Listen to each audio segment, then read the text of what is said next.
다 같이 사도신경 하심으로 우리의 신앙을 고백하겠습니다. 나는 전능하신 아버지 하나님 천지의 창조주를 믿습니다. 나는 그의 유일하신 아들 우리 주 예수 그리스도를 믿습니다.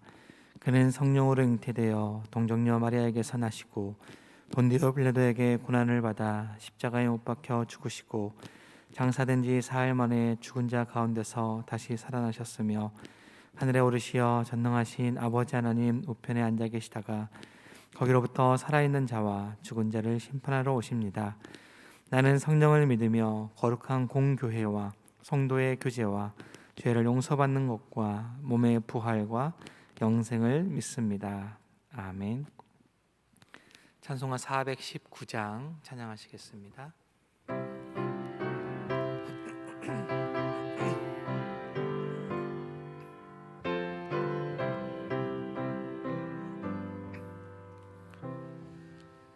주 날개 밑 내가 편안히 쉬네. 밤 깊고 비바람 불어 쳐도 아버지께서 널 지켜주시니 거기서 평안히 쉬리로다. 주 날개 밑 평안하다. 그 사랑 끊을 자니뇨. 주 날개 밑내 쉬는 영혼 영원히 거기서 살리. 주 날개 밑 나의 피난처 되니 거기서 쉬기를 원하노라. 세상이 나를 위로치 못하나 거기서 평화를 누리리라.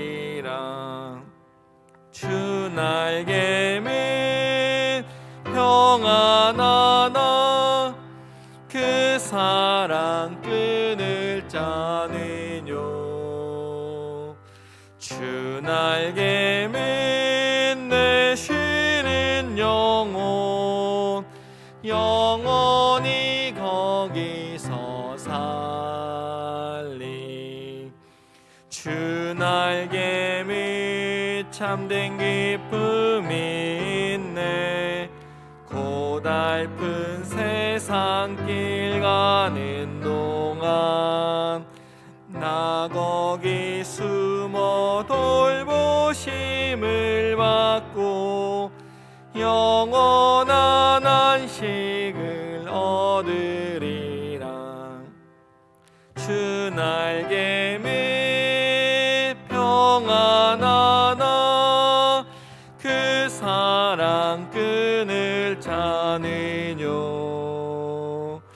주 날개 밑내 쉬는 영혼 영원히 거기서 살리.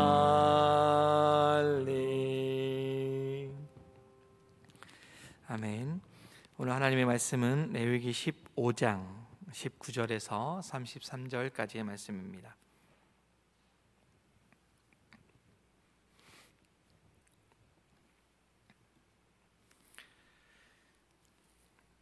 구약 170쪽 레위기 15장 19절에서 33절까지의 말씀, 저와 여러분이 한 절씩 교독하겠습니다. 어떤 여인이 유출을 하되 그의 몸에 그의 유출이 피이면 이래 동안 불결하니 그를 만지는 자마다 저녁까지 부정할 것이요.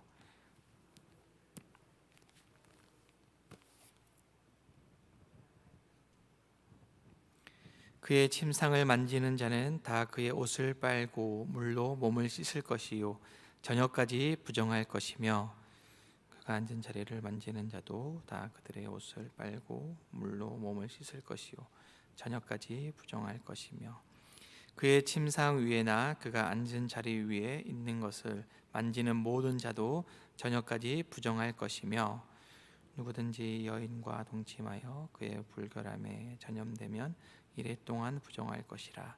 그가 눕는 침상은 다 부정하니라. 만일 여인의 피의 유출이 그의 불결기가 아닌데도 여러 날이 간다든지 그 유출이 그의 불결기를 지나도 계속되면 그 부정을 유출하는 모든 날 동안은 그 불결한 때와 같이 부정한즉 그의 유출이 있는 모든 날 동안에 그가 눕는 침상은 그에게 불결할 때의 침상과 같고 그가 앉은 모든 자리도 부정함이 불결한 때의 부정과 같으니 그것들을 만지는 자는 다 부정한즉 그의 옷을 빨고 물로 몸을 씻을 것이며 저녁까지 부정할 것이요 그의 유출이 그치면 이레를 센 후에야 정하리니 그는 여덟째 날에 산비둘기 2마리나 집비둘기 새끼 2마리를 자기를 위하여 가져다가 회막문 앞 제사장에게로 가져갈 것이요 제사장은 그 한 마리는 속죄제로 다른 한 마리는 번제로 드려 유출로 부정한 여인을 위하여 여호와 앞에서 속죄할지니라. 너희는 이와 같이 이스라엘 손이 그들의 부정에서 떠나게 하여 그들 가운데 있는 내 성막을 그들이 더럽히고 그들이 부정한 중에서 죽지 않도록 할지니라. 이 규례는 유출병이 있는 자와 설정함으로 부정하게 된 자와 불결기에 앓은 여인과 유출병이 있는 남녀와 그리고 불결한 여인과 동침한 자에 대한 것이니라. 아멘. 지난밤 평안하셨습니까? 하나님이 함께 하십니다. 새롭게 시작하는 하루, 또 이번 한 주도 우리 주님과 동행하시는 귀한 하루 되시고 또 한 주 되시기를 바랍니다. 오늘 말씀은 유출병에 관한 정결 규례입니다. 레위기 전체 문맥에서 보면 이 유출병에 대한 규례는 11장부터 시작되는 정결법에 관한 규례에 속하게 됩니다. 오늘까지 정결 규례는 이 유출병에 대해서 말씀하신 이후에 마무리가 됩니다. 하나님은 하나님께로 가까이 나오는 자는 제사를 드리러 또 제사장 나라로 가까이 나오는 자는 자신의 정함과 부정함의 상태를 점검하라. 삶의 자리에서 늘 점검하고 나오라 라고 말씀하시면서 어떤 것이 정한 것이고 어떤 것이 부정한지에 대해서 자세하게 설명해 주십니다. 그래서 우리가 늘 일상 먹는 음식에 관해서 또 출산에 관한 부분, 또 나병이라고 번역되어 있는 피부병이라든지 또 옷이나 집안의 곰팡이와 관련된 부분까지, 그리고 오늘은 우리 삶에서 너무나 밀접하게 또 너무나 은밀하게 보이는 부분까지도 자세하게 설명해 주십니다. 삶의 모든 부분에서 거룩함을 유지하기 위해서 유지하라라는 의미로 이렇게 자세하게 말씀해 주십니다. 그래서 오늘은 유출병에 대해서 말씀을 나누는데, 유출병이라고 하는 것은 몸의 생식기에서 정액이라고 하는 또 피, 또 고름과 같은 것들이 흘러나오는 것을 말합니다. 그래서 앞서 18절까지는 남성의 유출병, 정액이라든지 고름에 대해서 생식기에서 나오는 규례에 대해서 말하고 있습니다. 정상적으로 나오는 경우도 있고 비정상적으로 나오는 것들이 있는데 그 양쪽 다 설명해 주십니다. 누구든지 그의 몸에 유출병이 있으면 그 유출병으로 말미암아 부정한 상태가 된다라고 말씀합니다. 앞서 나온 여러 정결 규례들도 마찬가지고요. 오늘 다루는 유출병도 어떤 기준으로 정하고 부정함 상태를 판단하는지에 대해서 많은 이론들이 있습니다. 그 이론들 중에서 하나는 특별한 기준이 없다. 단순히 하나님께서 그냥 말씀하셨기 때문에 그렇게 따르기만 하면 된다라고 보는 그런 견해가 있고요. 또 하나의 견해는 제의적인 견해입니다. 이방 종교와 또 이스라엘 백성들이 구분하기 위해서 그렇게 거룩하게 구별하는 그런 기준으로 보는 경우도 있습니다. 또 하나는 이제 보건위생학적으로 몸에 안전하면, 먹었을 때 몸에 안전하면 정하고 부정하면, 안전하지 않으면 부정하다고 보는 그런 견해도 있습니다. 중요한 것은 이런 제의적인 기준이라든지 어떤 보건위생적인 기준이라고 하더라도 그 한 가지만 가지고 이건 정하다, 이건 부정하다라고 판단하기에는 모든 그런 정결 규례를 그렇게 판단하기에는 쉽지 않다라는 겁니다. 때때로 종교적인 제의적 기준을 따르기도 하고 때때로 보건위생적인 기준을 적용하기도 합니다. 그런데 더 중요한 기준이 한 가지가 더 있는데 그것은 바로 생명과 죽음에 관한 기준입니다. 생명은 하나님께 있습니다. 그래서 생명이 있는 곳에서는 하나님 안에서 정한 상태가 되고 생명이 없는 자리에는 죽음이 찾아오기 때문에 그 상태가 부정한 상태가 되는 겁니다. 오늘 유출병에 관한 규례를 보면서도 이게 왜 부정한가?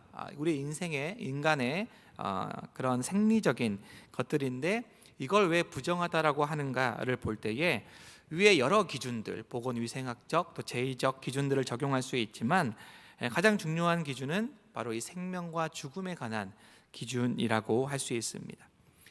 여러분, 생명은 피에 있다라고 성경은 말씀하고 있습니다. 그래서 레위기에서도 여러 번 그 말씀을 하고 있는데 대표적인 말씀이 17장에 나옵니다. 17장 11절에 보니까 육체의 생명은 피에 있음이라 라고 말씀하시고 14절에도 보니까 모든 생명은 그 피가 생명과 일체라 라고 말씀합니다.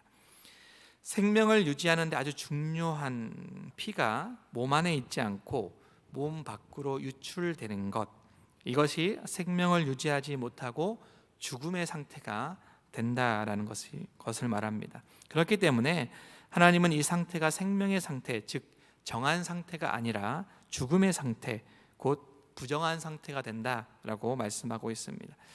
피와 관련돼서 남자의 정액도 마찬가지입니다. 정액은 생명의 씨앗으로 볼 수 있기 때문에 정액이 몸 안에 있지 아니하고 몸 밖으로 유출이 되면 그것마저도 죽음의 상태가 되어버린 겁니다.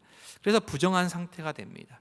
고름도 마찬가지입니다. 고름도 죽음을 상징하는 것이기 때문에 부정하게 되는 겁니다. 그래서 그것들이 유출되는 그 상태는 부정한 상태가 되는 건데 오늘 19절에서도 여성이 경험하는 유출에 대해서도 설명하고 있습니다. 어떤 여성이라도 그 몸에서 피가 흘러나오면 그 상태는 부정한 상태가 된다는 거죠. 앞서 출산 때도 마찬가지입니다. 피가 흘러나오기 때문에 부정한 상태가 됩니다. 몸에서 피가 흘러나오는 상태를 크게 두 가지로 볼 수가 있는데 정상적인 유출과 비정상적인 유출입니다. 정상적인 유출은 성경에서 오늘 말씀에서 불결기라고 번역하고 있는 월경, 생리 기간을 말합니다. 생리 기간 동안에는 부정한 상태가 된다는 거예요. 그런데 중요한 것은 이 부정한 상태가 죄는 아니라는 겁니다. 그래서 생리 중인 여성이 정결해지기 위해서 일주일이 지난 이후에 별도의 죄를 사하게 되는 제사를 드리진 않습니다. 생리 기간 동안 피가 유출이 되면 일주일 동안 불결하다라고 말씀하시고 일주일이 지난 이후에 몸을 씻기만 하면 다시 정결하게 된다고 말씀하십니다. 하지만 이때 부정이라고 하는 것은 전염성을 염두에 두고 있기 때문에 그 부정의 전염, 실제로 보건위생학적인 전염이 아니라 부정한 상태가 전염이 된다라고 하는 거기 때문에 그 부정의 전염을 막기 위해서 몇 가지 더 말씀해 주고 있는데 여인이 불결기 동안에 생리기간 동안에 눕는 자리, 앉았던 자리가 모두 부정합니다. 여인뿐만 아니라 여인이 누웠던 잠자리에 닿았거나 또 앉았던 자리에 닿았던 남자도 부정하게 됩니다. 그렇게 될 때에는 모두 옷을 빨고 물로 목욕해야 됩니다. 만약에 생리기간 동안에 동침을 하게 된다면 그 부정의 상태가요 여성에게서 남성에게로 옮아가게 돼서 일주일 동안 그 남성도 부정하게 된다라고 말씀합니다. 남자와 여자가 동일하게 되는 거죠. 근데 문제는 이제 25절부터 나오는 생리 기간이 아닌데도 피의 유출이 계속되는 경우입니다. 비정상적인 유출이 계속될 때 이런 상태를 혈루증이라고 말을 하고 있고요. 좀 더 의학적으로 표현하면 만성자궁출혈병이라고 말합니다. 요즘에 흔히 많이 나오고 있죠. 많은 여성들에게 있어서 그 생리 기간이 아닌데도 만성자궁출혈병이 나오는 경우가 있는데 복음서에서 예수님의 옷자락을 만져 믿음으로 나음을 받은 혈루증 여인이 이에 해당합니다. 피가 흐르는 동안에는 생리 기간과 같이 부정한 상태가 계속해서 이어집니다. 똑같이 그 여인이 눕는 잠자리나 앉은 모든 자리도 동일하게 계속해서 부정하게 됩니다. 뿐만 아니라 중요한 것은 가족들과 격리되어야 됩니다. 격리되다가 시간이 더 지나면, 그 시간이 유출이 되는 시간이 더 기간이 지나면 결국에 진영 밖으로 공동체에서 내보내지게 됩니다. 가족들과 함께 시간을 지내지 못하고 또 격리되는 것만큼 괴로움이 없을 것인데, 아무튼 여성뿐만 아니라 남성까지도 만성으로 피가 나오거나 정액이나 고름이 유출될 때면 그렇게 가족들과 격리되고 공동체로부터 내보내지게 된다라는 겁니다. 그러다가 멈추게 되면 7일이 지난 이후에 다시 정하게 된다. 이럴 때는 이제 정상적인 생리 기간이 아니기 때문에 8일째 되는 날에 산비둘기 2마리, 뒷비둘기 새끼 2마리를 가지고 제사장에게로 가지고 와서 속죄제와 번제를 드려야 된다라고 말씀합니다. 제사장은 그렇게 함으로 인해서 그 여자가 피를 흘려 부정하게 된 것을 가족들에게도 또 공동체 앞에서도 이 사람은 정하게 되었다라는 것을 공포하고 또 회복시키는 그런 과정을 겪게 됩니다. 복음서에 나오는 이 혈루증 여인은 이런 상태에 있는 여인입니다. 그런데 오늘 성경에서는 일주일 이렇게 짧은 시간을 이야기했지만, 이 복음서에 나오는 혈루증 여인은요, 한 달도 아니고 무려 12년 동안이나 이런 고통 가운데 있었던 사람입니다. 12년간 가족과 격리되고 홀로 어려운 시간을 보내왔습니다. 그 병을 낫게 하기 위해서 수단과 방법을 가리지 않고 자신의 재산을 다 들여서 의사를 찾아갔지만 결국 고치지 못한 그런 여인이 어느 날 예수님에 대한 소문을 듣고 예수님에게로 나오게 됩니다. 그녀와 접촉한 사람은 모두 다 부정한 상태가 되기 때문에 그는 감히 사람들과 접촉하지 않으려고 했고, 그렇게 살아왔는데 예수님의 소식을 듣자마자 용기를 내는 거죠. 진영 밖에서 따로 격리되어야 하는 그 여인은 예수님을 향해서 또 진영 안으로, 그리고 또 많은 사람들이 모여있는 그곳으로, 한복판으로 들어옵니다. 그리고 믿음으로 예수님을 직접 접촉합니다. 그의 옷자락을 만지게 됩니다. 그녀에게는 그런 믿음이 있었다라는 거예요. 그 믿음이 그녀의 부정을 정하게 하였다라고, 깨끗하게 하였다라고 예수님이 말씀해 주십니다. 그에게 있는 부정함이 예수님 안에서 소멸되어지게 되고 예수님 안에 있는 정함이 그녀를 정하게 되게 하였습니다. 오늘 정결법을 마무리하게 되는데요, 이 정결법을 주신 이유가 오늘 31절의 말씀에 있습니다. 부정함으로 인해서 성막이 더럽혀지지 않게 하기 위해서이고, 만약에 부정하게 됨으로 말미암아 사람들이 부정함으로 인해서 죽게 될까 봐 미리 예방 차원에서 말씀해 준다라고 말씀합니다. 부정한 중에서 죽지 않도록 하기 위해서이다라는 거예요. 이것은 우리에게 있어서는 너무나 깐깐하고 너무나 우리를 얽매여 있는 것 같은 율법 같지만, 하나님의 사랑이 담겨져 있는, 하나님의 배려가 담겨져 있는 그런 법이라고 할 수가 있습니다. 우리 예수님은 이런 정결법을 완성하러 오신 분입니다. 생명의 빛이신 그분께서 죽음의 상태, 죽음의 자리에 직접 오셔서 부정한 자들을 정하게 하신 분입니다.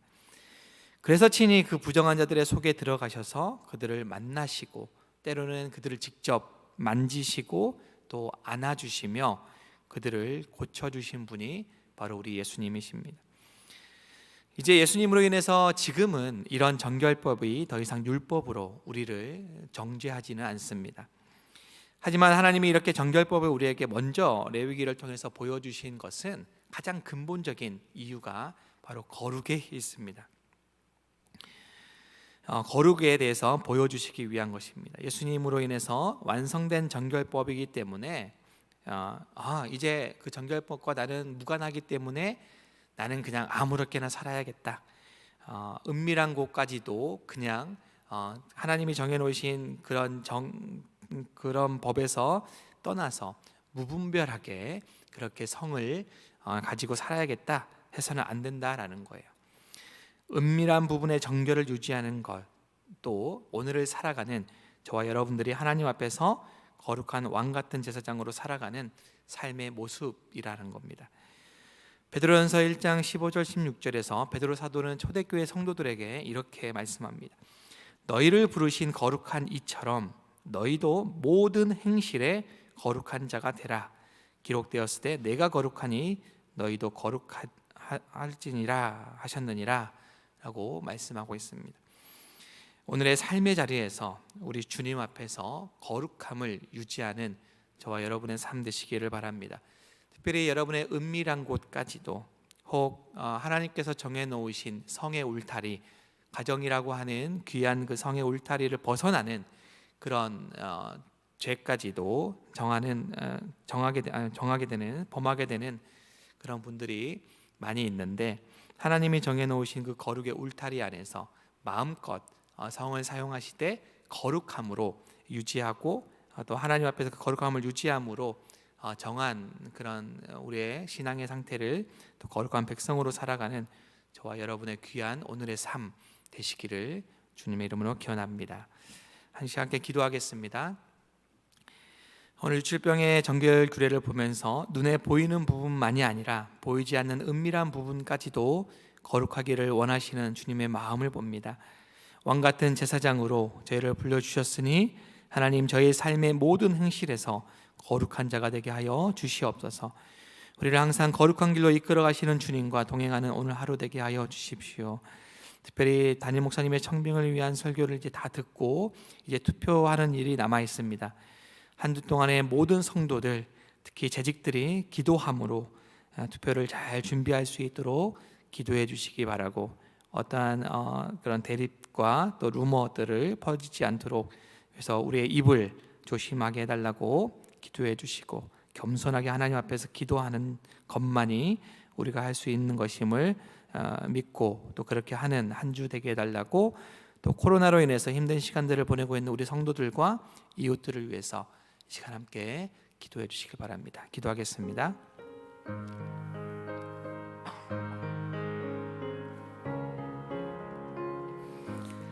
하나님, 오늘 정결규례를 보면서 우리를 하나님 너무나 사랑하시기 때문에 우리가 계속해서 정함 상태로 또 부정한 상태로 그 상태를 잘 점검하게 하기 위해서, 그래서 감히 부정한 상태에서 하나님 앞에 나와 하나님 죽임을 당하지 않게 하기 위해서 우리를 너무나 사랑하시기 때문에 주신 법임을 다시 한번 깨닫습니다.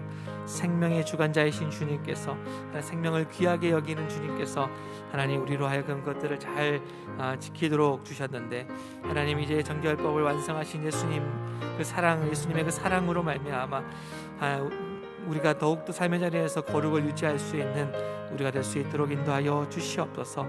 하나님, 은밀한 부분까지도 거룩해지기를 원하시는 주님의 마음을 봅니다. 우리를 왕같은 제사장으로 불러주셨사오니 그렇게 거룩할 수 있는 우리가 될 수 있도록 인도하여 주시옵소서. 담임 목사님의 청빙 절차 이제 마무리를 향해서 가고 있습니다. 하나님, 우리가 더욱더 주님 앞에서 겸손함으로 기도할 수 있도록 인도하여 주시고, 하나님 남은 투표까지도 하나님께서 함께하여 주셔서 하나님 모두가 다 함께 즐거워하고 기뻐할 수 있는 그런 결과가 나올 수 있도록 주님께서 인도하여 주시고, 한 사람 한 사람 성도들의 마음을 주님께서 주장하여 주시되 하나님 은혜 가운데 마무리될 수 있도록 인도하여 주시옵소서.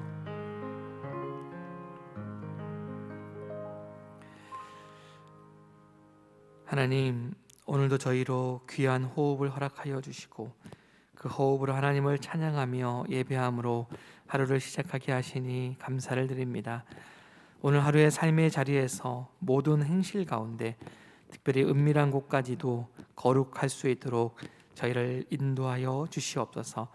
하나님이 허락하여 주신 오늘 하루이오니 오늘 하루가 헛되이 보내지 않게 하여 주시고, 혹 우리의 상태가 부정한 상태에 머물러 있다면 속히 정한 상태로 오게 하게 하여 주시고, 온전한 예배자의 모습으로 거룩한 삶의 모습으로 살아가게 하여 주시옵소서.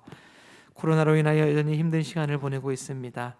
힘든 가운데 있는 성도들 또 이웃들을, 어려움을 겪고 있는 자들을 위로하여 주시고 속히 일상과 이 예배를 온전히 회복시켜 주시옵소서.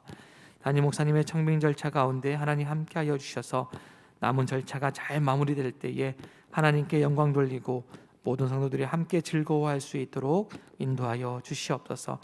한영의 성도들의 오늘의 삶도 주님의 손에 있음을 부탁하오며 우리의 구주가 되시는 예수님의 이름으로 기도합니다. 아멘. 하늘에 계신 우리 아버지, 아버지의 이름을 거룩하게 하시며 아버지의 나라가 오게 하시며 아버지의 뜻이 하늘에서와 같이 땅에서도 이루어지게 하소서. 오늘 우리에게 일용할 양식을 주시고 우리가 우리에게 잘못한 사람을 용서하여 준 것 같이 우리 죄를 용서하여 주시고 우리를 시험에 빠지지 않게 하시고 악에서 구하소서. 나라와 권능과 영광이 영원히 아버지의 것입니다. 아멘.